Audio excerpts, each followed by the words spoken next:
Hello, hello, hello. Welcome to Kernels of Truth, brought to you by Progress Kentucky. We have a wonderful episode for you tonight. After we check in with our co-hosts, we are going to do a political news roundup, and then Doug Price will come correct about a corrosive influence on our democracy. Finally, we've got an interview with Reverend Clark Williams of Shiloh Baptist Church to discuss maybe legal weed, maybe no-knock warrants, a few different justice reform issues needed in Lexington and statewide. But first, our quick plug for Progress Kentucky. We are, as you may know, an all-volunteer campaign committed to turning Kentucky purple by supporting compassionate policies which put people first. If you care about that mission, you want to help us meet our goal of raising $1,500 for our current organizing effort, please head to our Secure Act Blue page and make a donation. Whatever you can do is absolutely welcome and appreciated. $5, $50, $500, whatever you can do. Little exciting this evening. Kind of a not a standard guest host with us tonight. So always fun to have folks sitting in those chairs. Who are you? Where are you? What does your protest sign say today? And anyone watching on the internet, which I don't know, do we have anyone watching on the internet? If you're on the internet watching, you should put your protest sign in the chat, because we're not some talking head news show. We are a digital demonstration. So what's your protest sign say? Put it in there. All right. So I'm Aaron. I'm coming to you from Childsburg in Lexington. My protest sign says today, shine on PSC. Get to that in a minute. And then we'll go to Doug. Doug, are you there, Doug? Yes, I'm here, coming to you from Harrison County, Kentucky, birthplace of Joe B. Hall. My sign says, don't tread on progressive policies. Ultra-right is corrosive. Nice. Corrosive. Battery acid. All right, Kimberly. Good evening, and I'm Kimberly Cecil Jones, and I'm coming to you live from Louisville, Kentucky, home of the Kentucky Derby, home of the scandal with Bob Baffert and Medina Spirit, but also home of the Braves. So my protest sign would say today, hashtag, we love Andy Brashear. Nice. All right, Ken. Why don't you bring us down from that positive message? What do you got? I'm going to bring you down. I'm just right down. I'm Ken Howell, and I'm coming to you from the north side of Lexington, Kentucky. When our politicians, our lovely, glorious politicians, tell us these fantasy stories that our elections are rigged and spout without proof that political opponents and celebrities are pedophiles, when they accuse us without proof that when they accuse China of manufacturing COVID, or Mexicans and accuse them of being rapists and murderers, Republicans aren't just telling innocent white lies. These feedback loop lies often encourage their followers to take action, like the events that happened on January 6th, which these same politicians are attempting to whitewash. McConnell today said he had no interest in pursuing the subject further. So I wrote this sign, which is exciting. Political lies cause domestic terror. And I think that these politicians should be held accountable. It's a lot. All right. It's quite a lot. I I do concur with your sentiment for sure. And I absolutely, Mitch in the news. We're not covering this story tonight, but we kind of just did. Mitch McConnell stopping doing his best to stop a commission on the January 6th event. So just some tourists hanging out in the Capitol. No big deal. They're Confederate flags and smashing things. Anyway, let's get into it. Story number one story for news of the week is actually, it's a good news story. It's so exciting. We so infrequently have the good news stories on our political news of the week. But if you weren't paying attention, you might have missed it. Rooftop solar was saved in Kentucky. Just the end of last week. Very exciting. The the PSC, the Public Service Commission, came out with their ruling about a case that was brought to them about net metering. Net metering is a really important process by which, if you have rooftop solar, any extra energy that you don't use while the sun is shining, that feeds to the grid, and you get a one kind of credit for that kilowatt hour that you create. So if you then use 1 kilowatt hour from the grid, it balances out. So it's really a great kind of incentive for people to make the investment in rooftop solar, and utilities hate it. So our friends from the Kentucky Solar Advocacy Network sent along a press release. Big victory for solar and the climate in Kentucky. After a 4-year battle, solar supporters are breathing a little easier after the Public Service Commission's decision in a Kentucky Power case last week. Kentucky Power was seeking to devalue the credit received by solar users who feed excess power back to the grid by 75%, arguing that the value of solar electricity supplied to the grid was only 35 cents per kilowatt hour. The Public Service Commission instead found the value to be in excess of, no, that was not 35 cents. That was 0.35 cents. Found the value to be in excess of 0.9 cents. Is that 9 cents per kilowatt hour? Yeah, I'm clearly not very good with numbers. It's not my strength. But what they did find is that the value was far more than what the folks from Kentucky Power had argued. So confirming that solar advocates and industry folks have been saying for years that distributed solar is a benefit not only to solar users, but to the actual utility companies themselves as well. So it's a major victory for renewable energy in Kentucky at a time when utility companies across the country are trying to phase out solar net metering. This is definitely a kind of coordinated effort to roll back net metering wherever it exists. Kentucky is not unique. Advocates hope the decision will persuade the monopoly utilities, who have spent a lot of money in attempting to suppress homeowner solar systems, to now become more supportive of distributed renewable generation. That's according to Wallace McMullen, the chair of the Kentucky Solar Energy Society. Some really good stuff in this. It's also the first time that a public agency in Kentucky has acknowledged the benefit of carbon reduction in terms of climate mitigation. So, Kentucky, coal is us. We tend to not ever weigh in on climate change and the value and the need to address it. This is actually the first time a public agency has done that. So it's a big win. It really is. And it just goes to show how important it is to have good public policy advocates out there in the community. We brought this issue up a couple of times. We encourage people to take action. I want to say thank you to anyone who did click through and send an email to the PSC. That stuff absolutely matters. Solar advocates, industry reps, and utility customers across the state are now waiting and hoping for a similar ruling in another case. Kentucky Utilities and Louisville Gas and Electric, they have brought a very similar case, but they'll be announcing those decisions later this year. It doesn't make sense that they would have a different ruling, really, but you can read the ruling yourself if you like, if you are into, regulators and what they decide about.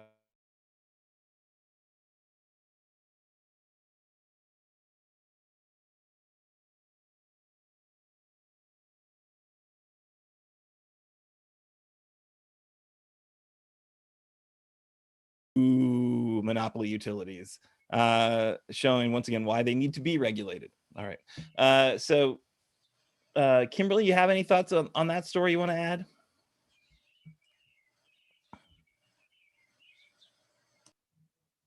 Kimberly? Yes. Actually, Aaron, when I think about this, um, I'm also thinking to myself that this is a great milestone. This is a game changer. And being here in Louisville, Kentucky, where we have LG&E, hopefully that they will get on board. But I'm also an advocate that we need to have choices. And in our state, there's not that many choices. There is like one power company in my city, and this is all. So not only do they need to make these acknowledgments like they are, starting with Lexington, now hopefully, prayerfully coming to Louisville, but also can we also say that we need they need some competition. Yeah, and I think distributed solar, basically that's what it kind of comes down to. It's like you're kind of competing to some degree. Like you're creating your own energy, so you don't have to buy as much from that utility. Obviously, if you're connected to the grid, you're kind of inextricably linked to that utility. But I think as the price of batteries come down, more and more people are going to be able to have a battery backup to their solar system, so they'll have less and less of a need to be in hock to the utilities. Doug, what you got? Yeah, as you guys probably know, I'm kind of a numbers type person. So I want to bring some worldwide scale. The U.S. usage of solar power falls far behind China. China produces approximately 33% of the worldwide total, and the U.S. produces approximately 12%. Also, China produces more than 50% of the solar panels. Where does Kentucky rank? Well, California comes in first with generation of 2,855 megawatt hours, and Kentucky comes in third to last, only ahead of Montana and West Virginia. Kentucky produces 5 megawatt hours. And I hate to be a Doug Downer, but now that the PSC has ruled, the expectation is that future legal challenges will take place and potentially be followed by laws being rewritten in upcoming sessions of the Kentucky General Assembly. Well, that is a bit of a Doug Downer. I do think that maybe you're wrong, though, because this was the accumulation of their effort, right? They worked really hard, multiple sessions to try to pass a bill to allow the PSC to set the rates as opposed to having the kind of baseline net metering rule in effect. So this PSC decision, is what they asked for and what they built the law to create. So I think it would be even, very cynical Republicans, I don't think want to revisit this anytime soon, because hey, we gave them what they wanted. They don't like the outcome now. Kick rocks. They're doing okay, actually. When I submitted my comment, I found a new study that was in Michigan, but it was the exact same kind of a situation where they analyzed the value of distributed solar and found actually what you are creating is far more valuable than what you're buying from the utility. And so if they re-examine this, there's even new research that can make the case even more strongly that the utilities are the winners, even with this current allocation, which is about 85% of that, of that credit. You're not, it's not quite 1-to-1 now, but it's like 2.85, which is, means you're going to be able to make that investment in solar and have it pay off for you, which is great. Anyway, let's move on. We've got another story. It's not quite as positive, but let's turn to Ms. Kimberly to take us through it. Yes, the Heritage Foundation finally admits that they basically are trying to cancel votes, and we have a clip on that right now. We know that the fraud is real. We know that it can be proven. These choices really show that the swamp is alive and well. The left is using this basically as psychological warfare. Iowa was the first state that we got to work in, and we did it quickly and we did it quietly. Honestly, nobody noticed. At the end of the day, the bill that Governor Kemp signed and the Georgia legislature marshaled through had 8 key provisions that Heritage recommended. We're working with these state legislators to make sure they have all of the information they need to draft the bills. In some cases, we actually draft them for them, or we have a sentinel on our behalf give them the model legislation. So it has that grassroots, from the bottom up type of vibe. Well, Okay. That was not any surprise to me. The Heritage Foundation used to send me things all the time, knew that they were crooks in disguise of lambs, were wolves. So, actually, on their website, the Heritage Foundation states that when you become an official member of the Heritage Foundation, and to become an official member, you have to pay some moolah, right? So, you become in this committed band of conservatives who stand for our founding principles of free enterprise, limited government, individual liberty, traditional American values, so they say, and a strong national defense. But in 2019, the Heritage Foundation took in $117 million, with the president of the organization making just under 1 million. Apparently, they have interns and they pay to live in intern housing for a total annual cost of $500,000. So they've got to cut corners so you can support the upper level of management. The Heritage Foundation also has a sister organization as well, and that is called the Heritage Action for America. This is their 501c4 organization.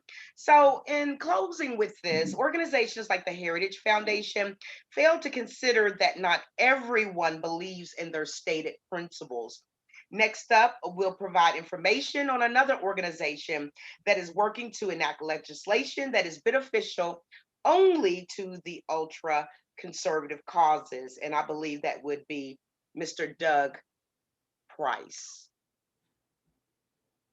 I think I might have read your part, Doug. Did I? That's okay.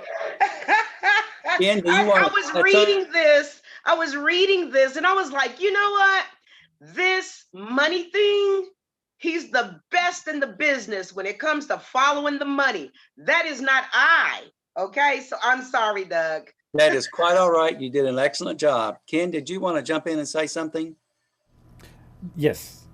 All I wanted to say, I did a little bit more research, and I found this clip of Rand Paul. We didn't have a story on Rand Paul, so we found this clip, and where they used their platform to spread the big lie. These guys clearly have this right-wing agenda. I didn't see much discussion with Democrats, but as you can see on their YouTube page, they've got all these videos like the left is wrong, America is still worth fighting for, as if the left of this country wasn't interested in fighting for America. Biden is driving inflation and higher prices, which is not true. Court packing, a bad idea that is even worse this time. So what are they saying? They did pack the courts before? I'm guessing that's true. Big tech is silencing Trump. Well, as we said with my protest sign earlier, I guess they forgot about how Trump incited that riot that killed 5 people. I say it killed 7 because I feel like the officers that died by suicide were as a direct result of what happened for that content. So they post this far right-wing conspiracy blog, Trumpian hate agenda, and brainwash whoever they can. Their content is clearly undemocratic and very much an attack on voting, reality, human rights, decency. I mean, lie. This manufactured content is geared to enrage and has been proven to inspire mass shootings, domestic terrorism, hate crimes, and is just another page for just another paintbrush, I guess, for the totalitarian, authoritarian, fascist playbook that manufactures a false narrative. So that is my little rant. Back to you guys. We get treated to 2 Ken Howell rants tonight. Ken, I think you need to take some deep breaths. I'm not disputing your analysis here, but yeah, they definitely inspire some anger on both sides. And it's clear propaganda. They call themselves a think tank. it doesn't really portray a lot of thinking. You know, it really is just dog whistles and garbage to fire up the base. The idea that, you know, they were caught admitting that they cancel votes. Of course, you know, the right hates cancel culture, but they're more than willing to cancel votes if it's going to help them win some elections. So yeah, it's horrible. All right, so we are going to wrap up our news of the week segment and roll. Oh, I guess one thing I wanted to, one additional thought here. The reason we highlighted this story, I think, is because it just goes to show how critical the For the People Act is, right? We've been like a bit of a broken record on this, but you know, the Heritage Foundation's efforts to get rid of, you know, people's ability to vote, you know, to diminish the vote and to, you know, halt turnout and do everything they can to, you know, make sure that their people can get elected by dubious means, just shows how important it is we set a level playing field. For the People Act is that level playing field. Mitch McConnell is the #1, you know, blockade of getting the For the People Act passed. So it is so critical that, you know, Democrats stiffen their spine, get rid of the filibuster, and pass HR 1. And yeah, that's going to require a lot of us putting a lot of energy into them to get them to do it, right? They're not, you know, they clearly have shown their inclination is to not get rid of the filibuster. That's kind of Jim Crow 2.0. So it's disappointing, and we're going to need to keep the pressure on. You know, vent your spleen, call Rand Paul, tell him that HR 1 is important, you know, call Mitch McConnell, tell him how wrong he is, let him know that that we need to move forward with a level playing field for voting. All right, so now we're going to go to our favorite segment, Doug Price, the man, the myth, the mathematician. Doug Price is right, and he's going to be telling us how Alec is wrong.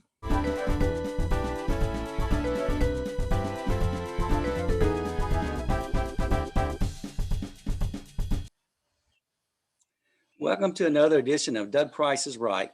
Tonight I'll be talking about the American Legislative Exchange Council. They're a 501c3 tax-exempt organization, commonly known as ALEC, the place where Republican legislators in all states except for California, Montana, and Rhode Island get together to assist state legislators, Congress, and the public by sharing research and educational information. The last part of that is from the 2018 IRS 990 form filed by ALEC. Folks, this is an organization whose membership is made up of legislators from 47 states. The members are 65 white males, 15 white females, 1 black male, and 1 Latino female, and they're all Republicans. As a registered 501c3 nonprofit, ALEC is prohibited from engaging in any electoral activity as a condition of its charitable tax-exempt status, and in most states, contributing something of value to legislators or their campaigns would trigger gift or campaign contribution limits subject to public disclosure. The organization maintains its tax-exempt status by not being involved in political campaigns, but in 2018 spent over $625,000 on lobbying expenses. Plus, given its mantra, it's hard to understand how this org could maintain its tax-exempt status. Here's something interesting. A woman by the name of Julie Sugar from New Orleans helped ALEC raise almost $1 million at an annual convention. I could not find any other information on previous political activities. I did find that she lives in a $1.9 million house in New Orleans.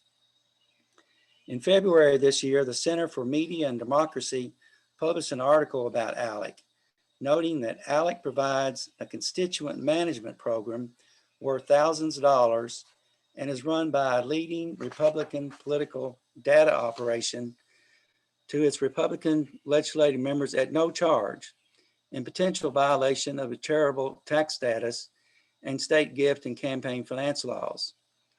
In an email obtained by the Center for Media and Democracy, ALEC promoted the constituent communication software called ALEC Care to a Texas legislator as an inducement for renewing his membership. A quote, ALEC Care, the exclusive CRM tool for members, allows you to keep track of your constituent research and engagement to better serve your community. ALEC frames its CARE platform as a constituent relations service, but screenshots from promotional video include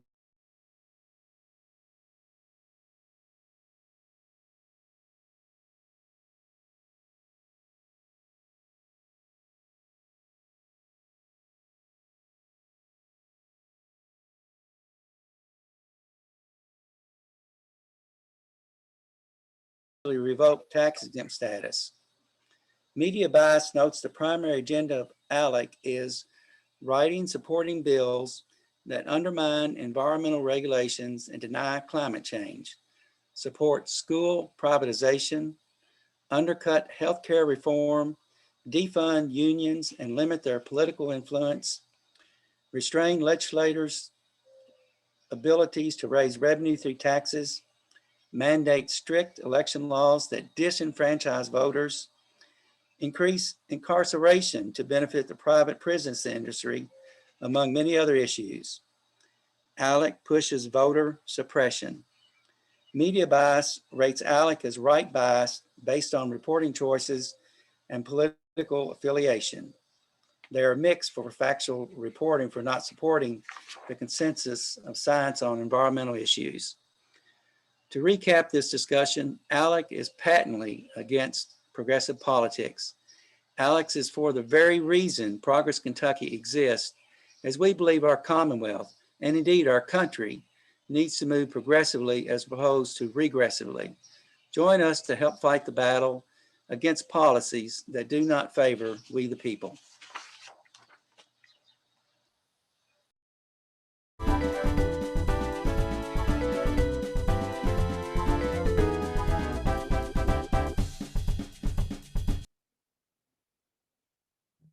That's great. Yeah, so ALEC is definitely a corrosive force in our political system, and they get stuff done.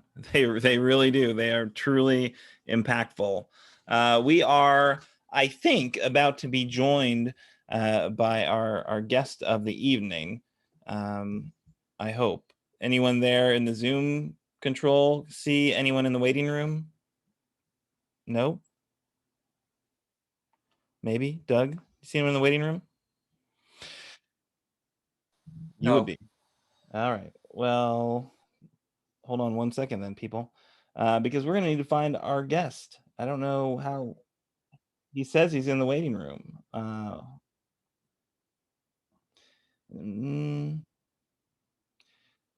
on one second, people.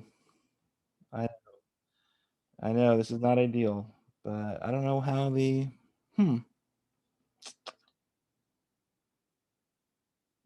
Can we just listen to the Doug Price is Right theme song one more time? I You all love, want to I see love me that song. dance? Absolutely.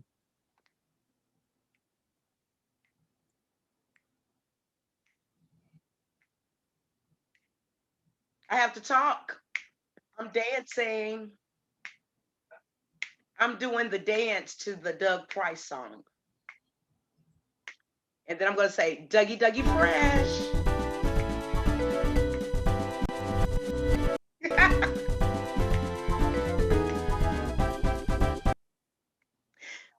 Maybe Doug will let me be like his Vanna White. You know what I'm saying? Like, Yes, you can be my Vanna White anytime. All right. Well, as we try to sort this out, we are gonna talk a little bit about some criminal justice reform needs.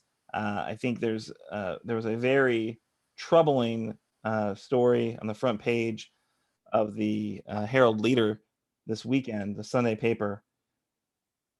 And I don't know if folks saw it, folks missed it.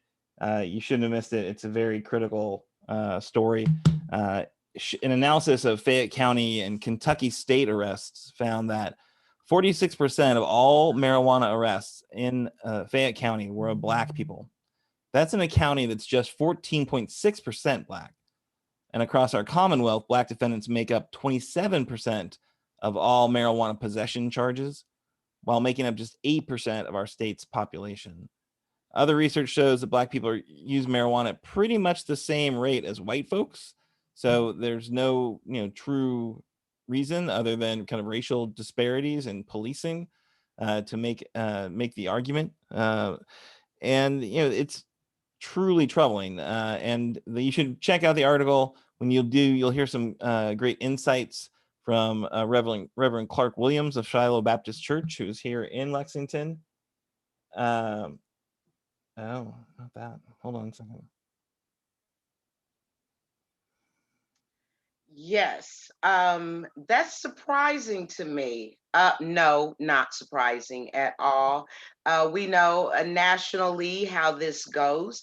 And let me not get started with the LMPD here in Louisville, Kentucky. That is also underneath Department of Justice investigation right now.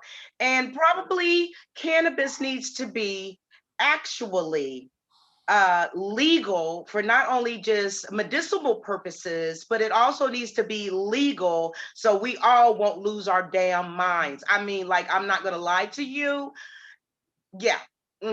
I go to Illinois, that's where I'm from, and smoke, and choke, especially when Trump was in office. Okay, it was better than cussing everybody out.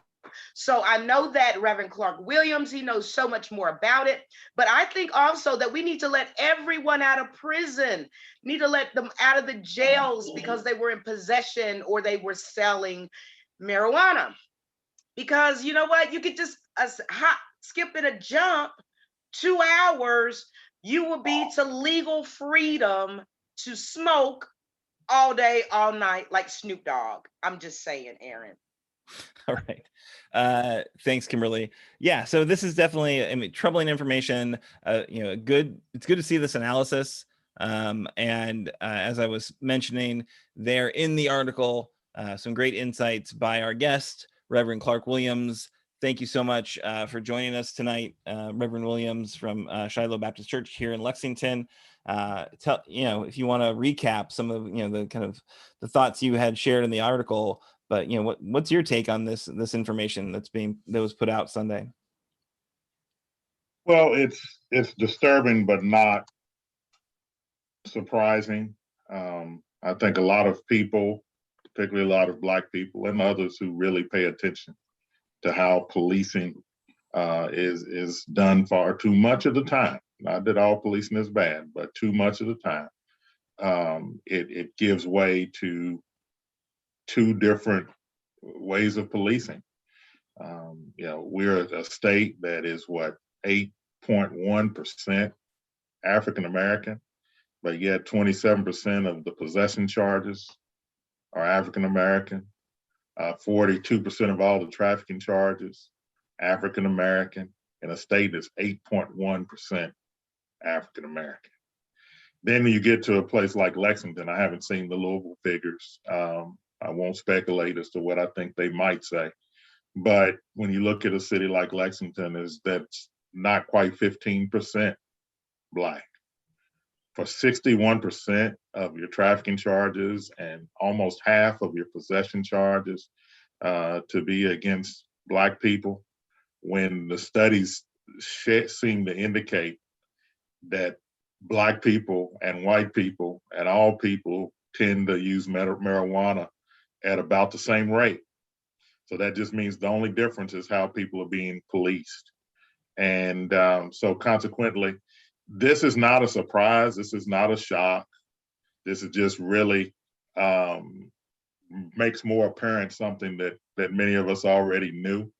And though there's no apparent disparity in the behaviors, there's an alarming disparity in how Black people are policed in Lexington and in Kentucky compared to how other people are policed. So this serves both as an example, as I think I said in the article, of why we need comprehensive police reform. And it also serves to illuminate why, when we start talking about subjective standards of how policing is supposed to happen, whether it's with no-knock warrants or in some other areas, whenever you leave the law to subjectivity of what is reasonable, unfortunately, what is reasonable does not give Black people the same level of protection as it gives other people. That's our reality. Right. So I saw that you have been kind of organizing with a group of Black pastors. What's the response been to your calls for some reform? Well, we've been at this effort for police reform, as well as a call for more racial minority participation in terms of procurement with UK and the city of Lexington, Fayette County Schools, and now some of the private sector entities. But as it relates to this policing piece in particular, we've been, as well as the economic, we've been pushing, having calls to action since last June. Last June, we had some police reforms that we were calling for, as well as some economic inclusion that we were calling for and have continued to call for. The mayor, one of her responses was that she started a commission on racial justice and equality. And it had dozens of people on the commission, a lot of good folks, a lot of smart folks that did a lot of hard work. And they came back with, I believe, 56 recommendations. Well, the Black Faith Leaders Group, and for the most part, the folks that had been protesting and demonstrating, they were really looking at a permanent ban on no-knock warrants, been calling for it since last June, some stronger policy around police body-worn cameras, greater participation of civilians during the police disciplinary process, including working toward an independent civilian review board. That's essentially what the protesters, what the Black faith leaders have been calling for. And then we've also been calling for some economic inclusion. And so from those 4 to 5 things, there were then about 55 or so things that were recommended through the commission. And so far, as it relates to the police reforms, particularly with the no-knock warrants or the civilian review, we're still waiting. Now, with that being said, on April the 15th, we called on the council and the mayor to take some immediate steps toward permanent ban on no-knock warrants via an ordinance, and a permanent ban with no exceptions. We called on them to make immediate steps within 30 days. And within a couple of weeks of that, a little more than a couple of weeks of that, the city council's committee for planning and public safety voted 10-0 to move a permanent ban for no-knock warrants forward for the full council to vote on June the 8th. Well, it looks like it may be as soon as June the 8th, possibly, when they will vote on that. So, they voted 10-0. Certainly there are folks, and I wouldn't say folks that support the police, because that implies that some of us are against the police. It's not that I'm against the police, but we need better policing. And so folks that are, in this particular instance, on the same side of this issue as the police, they're emailing and they're pressing and trying to get the council members, even that voted, to take this to a full vote, to backtrack and to not stick with that vote and pass this particular legislation. But we're working in the other direction, and we do have a press briefing tomorrow, actually, where we're going to be speaking to this in more detail. So far, unfortunately, the mayor, in response to that 10-0 vote, to push forward and have a full vote of the council on this and for consideration for passing an ordinance. And in spite of the fact that she put together a commission to look at this and other reforms, and the commission said that she needed to go beyond the moratorium that she put on, at the time, of the unrest, even though her commission says that it would be wise for her to move forward in support of this particular area, to side with the Black community on this. So far, she's been unwilling to budge. Do you think that's because she's a Republican? I like to make sure everyone knows that, because we have these nonpartisan elections, and she was the runaway winner, but she is a registered Republican. So Well, you bring that up, and a lot of people don't realize that, and on the surface, being a political person myself, political strategist and the like, with People's Campaign and others, I would like to think that there's some benefit, just in terms of inherent benefit, to have a nonpartisan election sometimes. That maybe we could get beyond these D's and these R's and really look at issues for what they are. I would like to think that. However, what practice has shown is that people have a real difficult time sifting through what a conservative positions would be at the local level and what a progressive's positions would be at the local level, because those D's and R's are removed, and that part of the work is not being done for folks. It really, like you said, a lot of folks voted for Linda Gordon in a city that always seems to vote Democrat, as if they thought she was the progressive choice. Well, she ran against police. I can't remember his name, the police commissioner. But Retired he literally police chief said Ron Pastor. he literally said that he wanted to arm teachers. So I feel like she was the choice. Did he say that?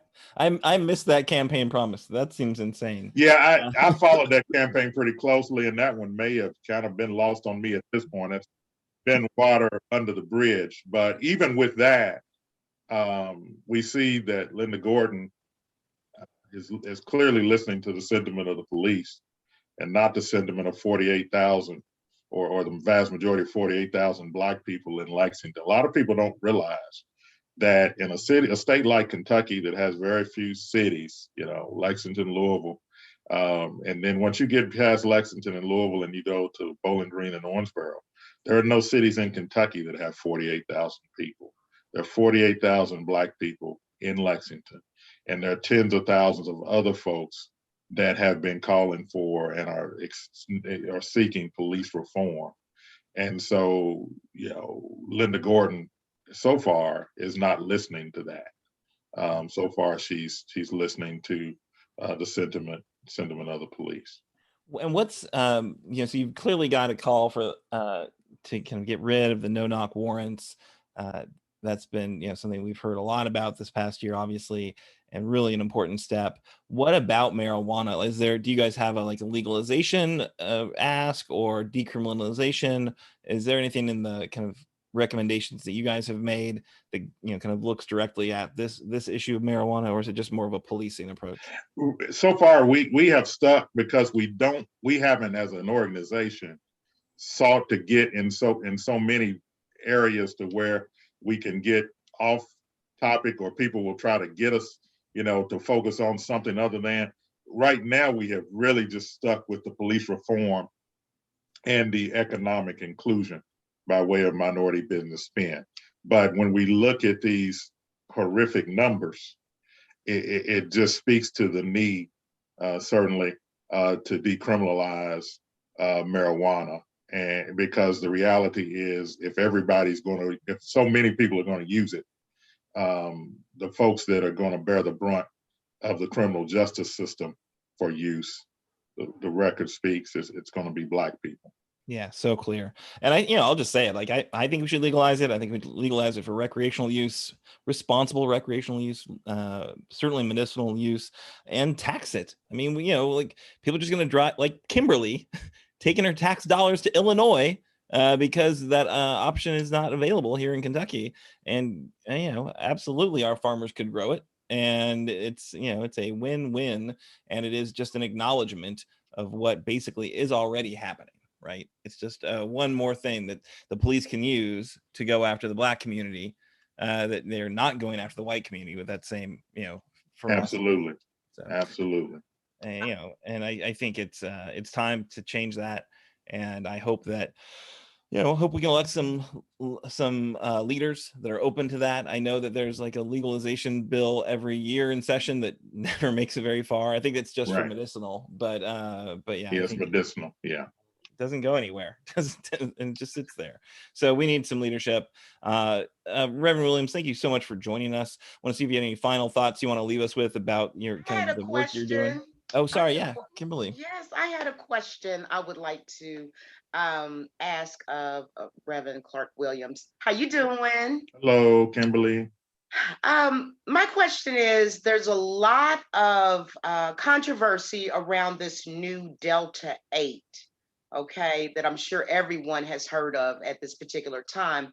And it is 100% hemp derived, which we do have a lot of hemp farmers here in Kentucky, and I like to keep them in business.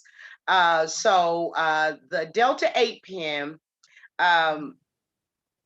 it hits the receptors like Delta 9. Delta 9 being of a 96 to 98% THC coming from cannabis. Now, certain states are trying to buckle down on the Delta 8, although the Farm Bill says that hemp and any products from hemp are legal in all states. So this is 100% hemp derived, a hybrid that hits the same receptors in the brain, not giving you the paranoia and all these other things that people would complain about with the sister Delta 9. Do you think that we're going to be able to keep this in Kentucky, as I pray and as I hope? Wow. Yeah, that's really a little bit beyond me. I haven't had a chance to really look at that on that level. You've got me now needing to Google and to do some research and to get a feel for a position on that. But that's a great question. Something definitely to take a serious look at. But yeah, at this point, I'm not prepared to really weigh in on that. I did want to say real quick though, also, if we could, in fact, if folks, you live in Lexington, if you can email the mayor, if you can email the council members, if you can email them and let them know that you support a permanent ban on no-knock warrants without exception, that will help our cause. The council, we had the votes, it would seem, don't want to speculate, but 10-0, they voted it out of committee. If we keep those votes, it passes. If we keep those votes, it even passes over a mayoral veto. And so if we can just keep the pressure on, there are other folks trying to make those votes soft by sending a lot of emails and calling them and telling them that they were wrong even to pass that out of committee. So if we can get emails out to the mayor, yes, but even more so to the council, that will be most beneficial in helping us push this over the line on June the 8th. Can you speak to the fact that of how detrimental being arrested and for these crimes and or I don't want to say crimes, but how detrimental it is to the community? Because I feel like anybody who is arrested for marijuana, I think they have a couple of years of community service and just different things. It seems like the economic impact of this disparity is quite substantial.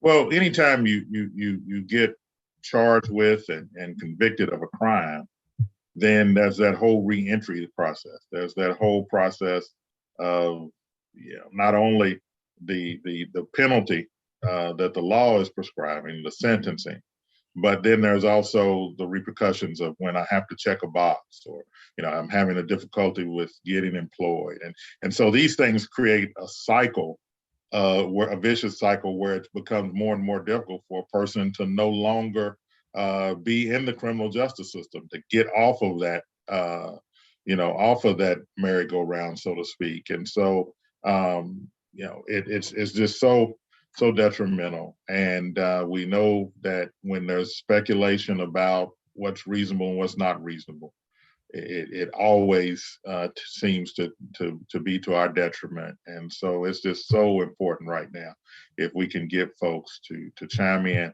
to weigh in, to let their council members know, in particular right now. Certainly we want the mayor, but the council members especially right now, to continue to hold the course, We were 10-0. There are 15 council members.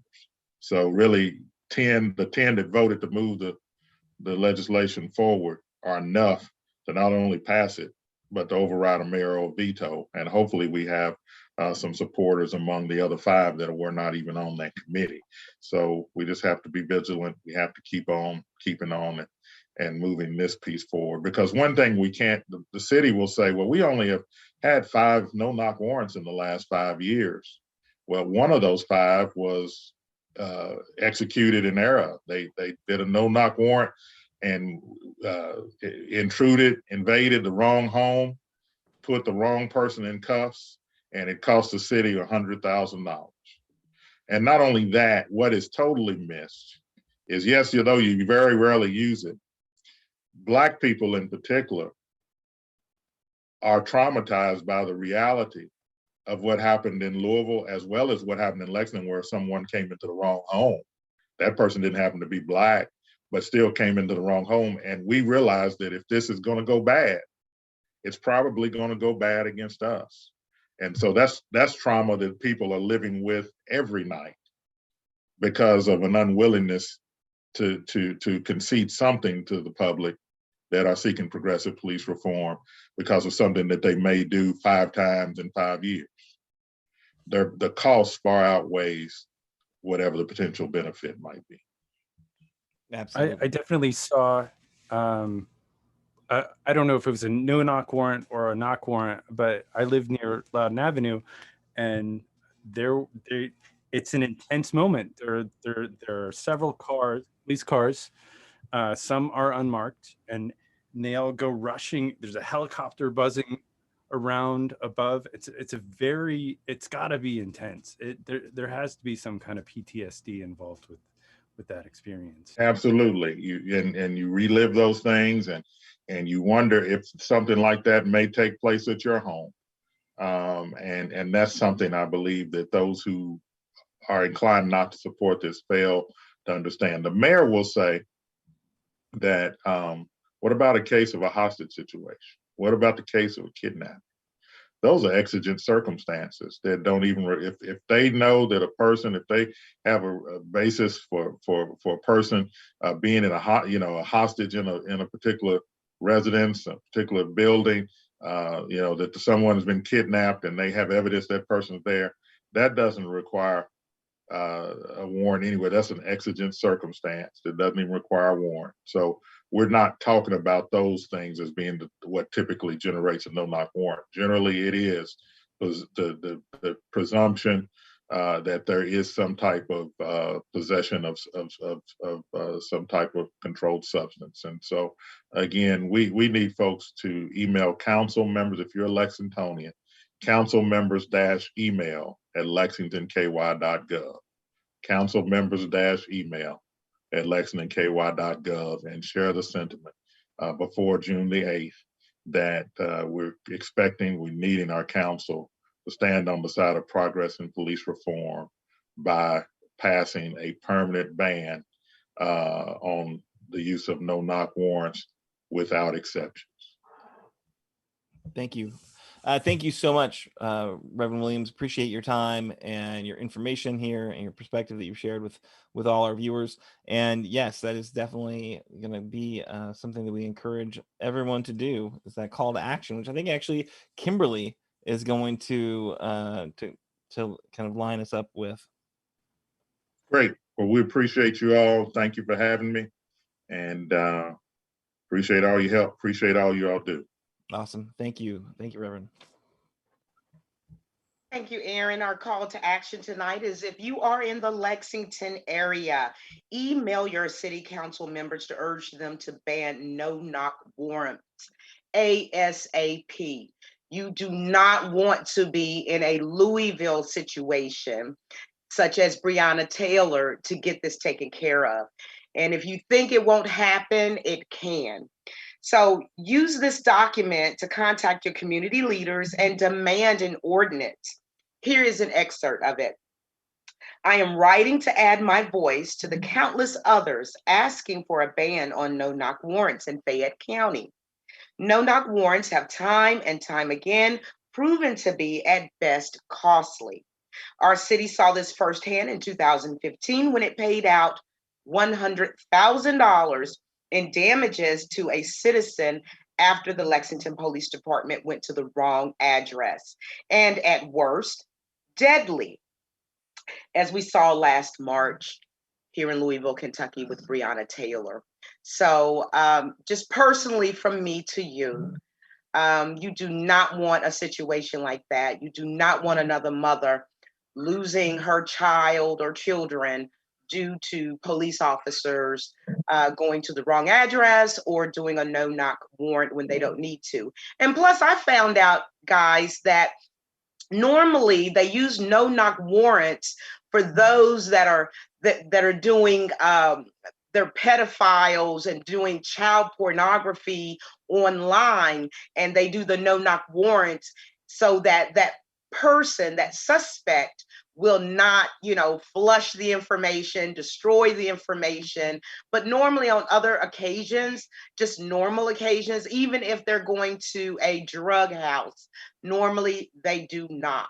So please, please tell your council people, your mayor, tell everyone that you possibly can that you want a no-knock, no more no-knock warrants in Lexington. Also, I want to know, are you ready to turn Kentucky purple? Yes, you are. Yes, you are. And I'm going to tell you exactly how you can do it, okay?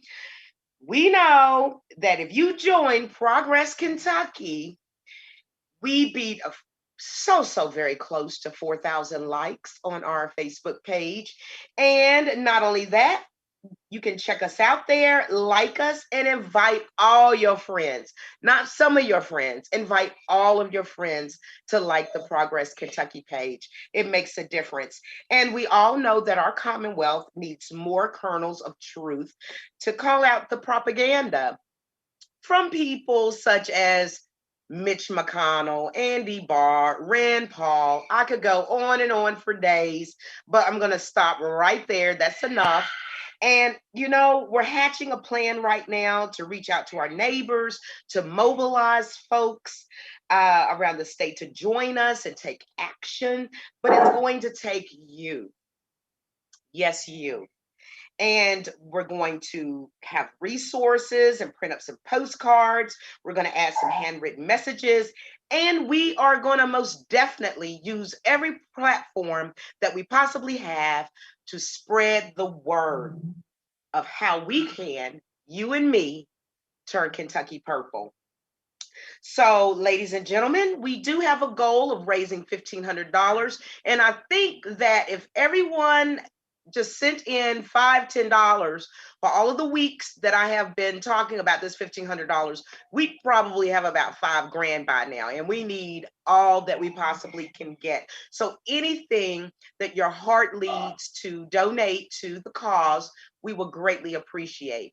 Any amount really is appreciated. I will be honest about that. So go hit us up on @Blue. Make a donation today to this great campaign that we have going on to turn Kentucky purple. So I would be remiss if I did not just say thank you so much to our host, Mr. Aaron. Yes, Mr. Aaron Viles, who keeps us together. And also to Doug Price, who was standing in tonight and did a great job as a co-host and always knows how to follow that money. And of course, Ken Howell of Couchfire Media. What can I say about Ken? Well, in Couchfire Media, they ignite multi-camera, live stream, fiction narrative, nonfiction, educational, informative, animation, and commercial video production content. So set your content on fire with Couchfire Media, and that is www.couchfiremedia. Once again, www.couchfiremedia. And make sure that you follow some of us. Some of us are doing some things, y'all. And one of them is the Jones Report. Every Tuesday night, you can watch it right here on Progress Kentucky at 7 p.m. featuring Kentucky's favorite, and that would be Mike Breuer, and also Miss Betsy Foster, Miss Democrat Party herself, and yours truly as your host, me, Kimberly Cecil Jones. So make sure you join us. And also, let us not forget our other co-host, Miss Denise Gray. And you can catch her on Denise Gray's Kentucky Conversations, the second Sunday of every month over at the Bluegrass Activist Alliance Facebook page. Just want to give a shout out each week to Nate Orshan, and we just love the song that he created for this show and so many more. You have got to go to his website to listen to the creative things that Nate has done. His songwriting ability is amazing, off the charts. So go to www.natosongs.com, and that's Nato songs.com. Everybody, we are so happy that you have joined us this evening and spent it with us. And we will catch you right here next week at 7 p.m. on Wednesdays. And you know what? Do something nice for somebody this week. It'll make you feel better and things will look a lot brighter for you. So until then, blessings, and we'll see you next week.